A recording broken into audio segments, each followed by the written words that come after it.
Ahojte, vítajte pri mojom ďalšom videu. Dneska máme vonku strašne teplo, je vonku asi 30 stupňov a nám sa nechce ísť vonku, lebo nechce sa nám páriť vonku zbytočne. Vnútri máme príjemný chládok, zatiaľ nám tu nesvieti slniečko. Takže som sa rozhodla, že nahrám nejaké videoko. Čo je, Viktorko? Vopred sa ospravedlňujem, keď bude počuť nejaké zvuky, lebo Viktorko sa hrá, takže to je normálne, že bude niečo tu rozprávať a kričať do kamery. Čo nie je, Vicky? Možno ste si všimli na fotkách na Instagrame alebo v poslednom mojom videu, že Viktorko má trošku odštepené zo zúbka. Že áno, je to tak. Spadol a odštepilo sa mu trochu zo zuba. Našťastie nie je to nič strašné, boli sme aj u zubára, to tiež ste možno videli fotku na Instagrame. Boli sme aj u zubára s tým a povedal, že to nie je nič strašné, že horšie by bolo, keby to sa odštiepil celý zub, teda vybil celý zub, ale to bolo iba odštiepené. Ale urobili sme si ďalší termín a dá nám niečo na zubok, niečo na sklovinu. Áno, je to tak, bohužiaľ, Viktor spadol, odštepil si zo zuba, mamku to mrzelo strašne veľmi a ešte stále ma to mrzí, aj keď už teraz si to možno aj tak nevšímam, že mu z toho chýba, už som si na to zvykla, ale v tom momente som si aj poplakala, pretože hneď, že bože, ako bude vyzerať, že ok, je to ešte len mliečný zub, ale pokiaľ mu vypadne, tak bude chodiť s takým odštepeným zubom a Vicky je dieťa, ktoré sa dosť často smeje, veľmi rád sa usmieva a neviem, vtedy mi to tak vadilo, že bude vyzerať tak s odštepeným zubom, jak nejaký taký malý gangster. Nie dosť, že má modriny všade, každý deň si musí robiť nejakú novú, lebo on je taký, že neposedí, furt len lieta, beha a skáče a vymýšľa niečo nové a také sú aj následky potom, hej, no ale tak mamičky chlapcov mi dajú za pravdu, že tak to je, väčšina chlapcov sú takíto živí a hyperaktívni, takže bohužiaľ nepatrím do tej skupiny mamičiek, ktoré majú doma anielikov a pekne sa hrajú a sedia a čítajú. Takže takto je s deťmi a väčšinou s chlapcami a živými deťmi, pretože neposedia ani sekundu, posedia maximálne, keď ide obľúbená rozprávka, vtedy sedí, pekne pozerá, alebo keď niečo nové vidí, nejakú novú rozprávku ho zaujme, lebo tie staré už má obkúkané, už ho nezaujímajú samozrejme. Takže vtedy je taký kľudnúčky, no inak ani vonku proste, keď ideme vonku, vezmeme si bicyklík, a on len ide a nezastavuje sa maximálne niekde na ihrisku, keď ho niečo zaujme, chvíľku tam je, potom zase ideme. Takže vonku to o nič kľudnejšie nie je, že prídeme vonku na ihrisko a hráme sa na jednom mieste. On to vôbec takto u nás nevyzerá. On musí proste chodiť všade a nesedíme, nie je to tak, že on sa hrá v piesku alebo niekde inde pobehuje, ale vždycky niekde odbehuje, takže ja si nemôžem sadnúť a trošku si vlastne pri ňom oddychnúť, že pokiaľ sa zahrá. A stále mám tašku, v ktorej mám na tie dôležité veci, čo bereme vonku a len za ním utekám, hej. Že by náhodou niekde na cestu nevybehol. Ďalej som chcela rozprávať o tom, že Viktor ešte stále nosí plienočky. Má zatiaľ len 21 mesiacov a ja som čítala, že od 2-3 rokov by sa malo dieťa ako naučiť chodiť na nočník alebo na záchod teda. A ideš robiť papa, Vicky? Tam. Tam? Poď robiť papa. No tá papa si riešil robiť a piješ. Papa. Takže Vicky bohužiaľ ešte nechodí na nočník a ani sa nepýta, akurát povie, že má kaka, keď už urobil kaku. Takže ja to zatiaľ nejak nesílim, nenútim ho do toho. Ja si myslím, že každé dieťa má svoj čas a každé dieťa inak chápe. Myslím si, že on to jeden čas pochopí a potom to už pôjde samo. Takže toto ho určite nenútim na nočník a cez leto, keď sme boli u babky, tak áno, chodil vonku holý alebo mal slipky a takto behal, že keď sa pocikal, tak sme vymenili, utreli a hotovo. Aspoň sa mu riťka vetrala a nebol celý čas v pocikanej plienke. A tak toto bolo fajn. Doma už bohužiaľ nie. Ani doma nemáme tak nejak teplo, takže vôbec mu to nevadí, že musí byť v plienočke. My máme práve že kachličky na zemi, takže ja mu aj papučky obúvam po dome, aby proste mu neťahalo z tých kachličiek studené na nožky. Ideš urobiť ahoj?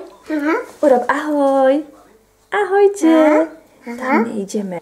Viktor mi to ukazuje, že chce povedať ahoj a pritom chce ísť úplne niekde inde, ale v poriadku. No, ďalšie info o mne, tak zatiaľ som doma s Viktorom, ale uvažujem už aj o práci, ale ešte to nemáme nejak doriešené, lebo predsa treba vybaviť buď škôlku, ako jasličky, alebo nejakú opatrovateľku, tu nás sa to volá Tagesmutter. To sú mamičky, ktoré vlastne strážia cez deň detí. Je ich tu veľa v našom meste, ako určite aj v iných. A nad týmto rozmýšľame, že pôjdem teda do práce, ale ešte to nemáme doriešené, takže vám o tom viac nepoviem, pretože sama neviem a určite ak niečo bude, tak sa dozviete v mojom videu o tomto. Ďalšia vec, ktorú som chcela povedať o Vikim, je, že už papá všetko. V podstate už mu nevarím osobne, ale papá všetko, čo aj my. No, možno nie tak všetko, ale väčšinu vecí. Snažím sa robiť také, že by aj Vicky to mohol spapať. A len proste menej solím a peprím, hej. Koreniny tak dávam, určite, ale menej tej soli, čo môjmu mužovi sa nikdy nepáči. Stále hundre, no ale tak môže si dosolí na tanieri. Takže papá všetko. Dokonca sme s ním absolvovali aj reštauráciu. No nie až tak reštauráciu, bola to tak pizzeria. A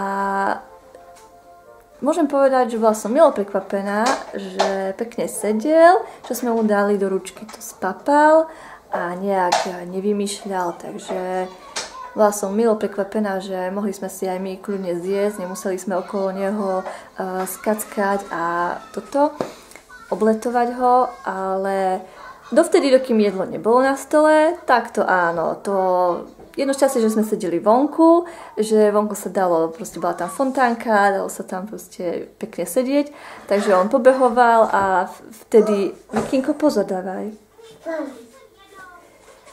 A vtedy vlastne jediné to bolo, hej, že proste, pokiaľ nebolo jedlo, tak ho zaujímalo niečo iné, ale tak to je normálne. Keď už bolo jedlo, tak pekne papal, sedel s nami pri stole. Takže teším sa z toho, bála som sa toho, preto sme dlho neboli takto niekde na verejnosti jesť, lebo som nevedela, ako to bude vyzerať. A bola som milo prekvapená, a takže super. Ďalšiu vec, ktorú som chcela spomenúť v tomto videu, že Viktorko má pekný režim spánku, chodí pekne spať o 8 večer a zobudza sa ráno o 8. Niekedy o 7, má takú fázu, že sa bude o 7 a potom na obed ide spať o 11. Niekedy zaspí o pol 11, niekedy o pol 12, niekedy o 12 a pospí tak hodinku a pol, niekedy maximálne 2 hodinky, ale vždycky vlastne sa snažíme takto, aby spinkal na obed, lebo keď nespí na obed, tak potom už neskôr začne byť unavený okolo 5. Takže treba veľa námahy a energie stráviť s ním, aby sme ho udržali pri živote, ako to mám povedať, aby sme ho udržali, aby nezaspal aspoň do tej 6, aby o 6 bola večera a o 7 spanie, že keď nespí cez deň, tak to posúvame o takú hodinu, že o 7 je to spanie. Ak sa tak stane, tak v pohode, už sa stalo veľakrát, že nespal cez deň, ale na druhý deň vlastne zase takisto stane o tej 8 a nemá nejak posunuté alebo nejak, že by sa mu narušil ten režim. Takže toto nie. Znakovanie. Nahrala som vám jeden film o znakovaní. A vtedy Viktorko nechcel alebo málo znakoval. Ale teraz to je super. Veľmi ľahká komunikácia je teraz s ním, pretože veľa vecí ukáže. Ja to pochopím, o čo mu ide. Naučiť dieťa znakovať, to bolo moje najlepšie rozhodnutie, ktoré som urobila v rámci vychovávania zatiaľ. A môžem každému len a len odporúčiť, pretože je to strašne jednoduchšie s deťmi potom, keď im rozumiete. Áno, Viktorko rozpráva, ale nie všetko, hej. Rozpráva mama, tata, baba, dedo. Teraz jeho obľúbené je tam, neviem, tam. Ale také, že napríklad topanočky, čiapka, že ho niečo bolí. Neviem si teraz rýchlo spomenúť proste na nejaké znaky, ale fakt, veľmi, veľmi ľahká komunikácia je s ním teraz. Takže každému z vás odporúčam znakovanie. Tak myslím, že to už je asi všetko z tohto videa. Nespomínam si na nič viac, čo by som mohla ešte o Vikim takto povedať, také aktuálne info. Ak sa vám toto video páčilo, tak nezabúdajte, dajte like a prihláste sa na odber, ak ešte nie ste aktívni, nemáte aktívny. A dajte mi vedieť do komentárov, že či sa vám takéto videá páčia, či chcete vedieť priebežné informácie o Vikim, ako ďalej rastie a čo všetko vie. A ja určite nahrám pre vás takéto video. Zatiaľ sa majte pekne a my vás zdravíme. Ahojte!